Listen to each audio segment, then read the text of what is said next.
Hey guys, some of this karma stuff kind of has to go. I'm sorry, but I can only take a little so much. The fact of the matter is, you're either cursed or blessed. And while all due respect to other religions, keep in mind we have language fallibilities, and so that's part of what's going on. And then literally every person is becoming a preacher where they are walking in their own light.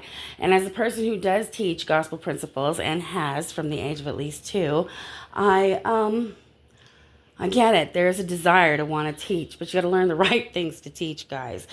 And you will have a knowing of what is right. And I'm going to start. I sound so ridiculous at this point because I'm a little overwhelmed by what I've been seeing.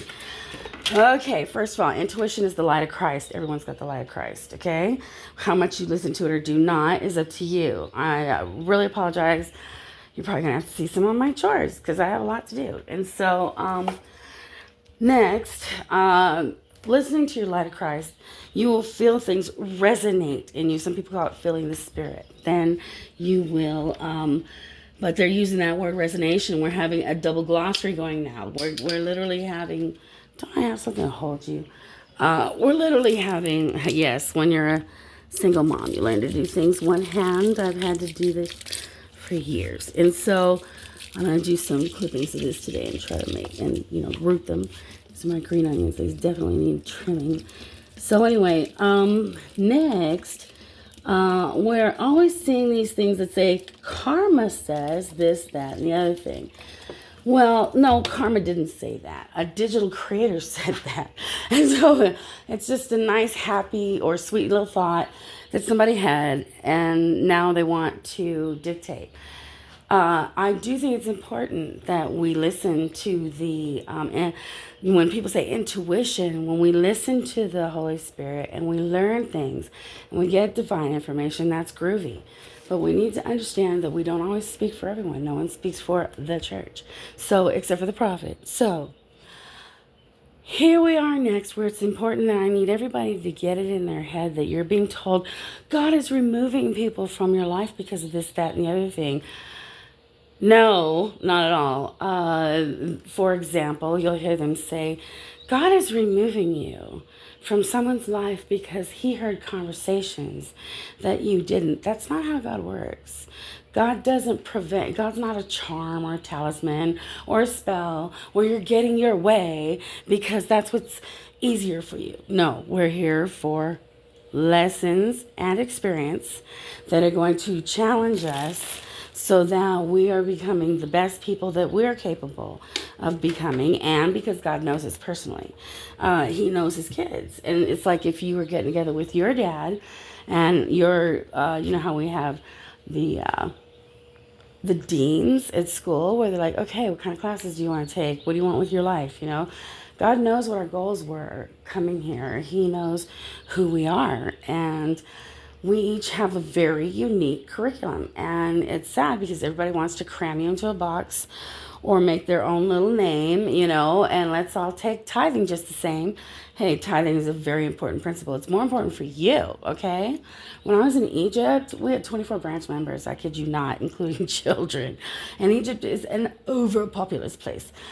But afterwards, you would see this sea of Somalians come in, and they were just so clean and bright for such a dusty. I mean, you're filthy the second you walk outside. Sometimes, especially when you're wearing American clothing. And so that's what all the coverings are. You see where it says that's some kind of an oppression. No, you're keeping your clothes clean.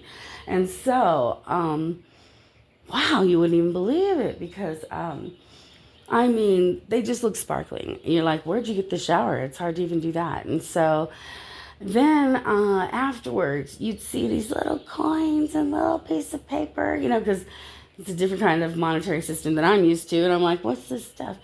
And it turned out to be money. I couldn't believe it. One of the servants said, it's flus, madame. And I'm like, what? Because they learned about tithing. And the president, he says, see, a branch president is for something that's way too small to even be a ward, And so he said, they know about tithing. And I was like, oh my gosh, how cute is this? Because he keeps telling them. I've heard him at least 3 times. No, my 5, 8.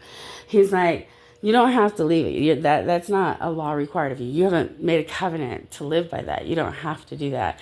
And they're like, we know it, but don't rob us of this blessing, because everyone who pays their tithing, they can tell you that eventually, whoa, forget Vegas. You know what I mean? It really hits back big. And it hits back in ways that just pierce your heart, because you're just sitting there going, dang, because, like, you only sent them whatever you did. And the next thing you know, your whole life changes, whether it be a brand new friend or opportunity or just thousands of things can happen to a human that are so uplifting. And that's why it really hurts my soul when I hear about people that are like suicidal, because there's no problem. There's no problem in the world that can't be solved. You just have to center yourself, and you have to agree that you're where you are because you made choices. And I know people are going, but they. Yeah, I know, but you chose to deal with them. I heard somebody this morning say I didn't ask to be born. I'm like, the heck you didn't. We fought for that privilege. In the pre-existence, we had quite a war where it was decided we were going to come down and elect to F up and make mistakes, fall, and get up, brush our knees, and start over. And that's what true deity is. You are a baby God. Your father is a God. And how much you get to do or don't do, or what your responsibilities are, or what your powers are, you're only using about 7% of your brain for a reason. I could turn that chair into an elephant if I were tapped into those powers. And you don't want to be tapped into those powers. You don't want to be given a key to a car that you don't know how to drive, or blam. And what's sad is sometimes we take others out with us. And so the other side was too chicken. They didn't want to have that choice. I don't want it. I don't want it. And they were promised that, they would never, ever fail as long as the devil drove. And so he's driving. He's driving right now. He took a third of them with him. And he's running what you know of as the demonic world. And it's icky for everybody. And isn't it kind of awesome how still he's persisting with his, my way is right. My way is right. Because eventually he's just like, hey, it can get messier and messier and messier, and anyway, the good news is, that's what the word gospel in Hebrew means, is good news. The good news is we're going to be able to get this done. We're going to make it. Forgive me, I'm a big old pacer. I don't even know where my holder of the camera is. I have a couple or fewer. I don't know. I'm just running around. I appreciate you guys. Thanks. See you later.